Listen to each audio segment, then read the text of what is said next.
ډېر بې حده ګناهګار یم بیټري نشته، سولر تخته نشته، سمرسیبل نشته دی، فرش نشته دی، گویا نشته دی. تک څوک شکرانه کړي دا یې ثواب به. نو په دې باره کې خو ډېر زیات احادیث دي. یو حدیث به زه د مسلمانانو د ذهن د خلاصوي لپاره ووایم، هغه دا چې نبی علیه السلام فرمایي من بنا لله مسجدا بنا الله له بیتا فی الجنه. چا چې وایي د الله د رضا په خاطر باندې یو جومات جوړ کړلو، پروردګار عالم به هغه ته یو کور په جنت کې جوړ کړي.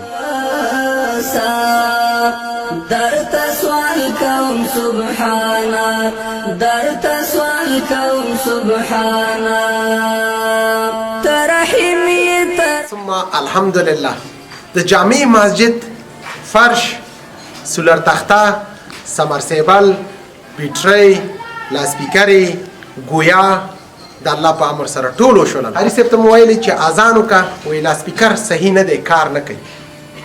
اوس په د الله په امر سره اذان کیږي. راځئ تر پایه پورې زموږ ملتیا وکړئ.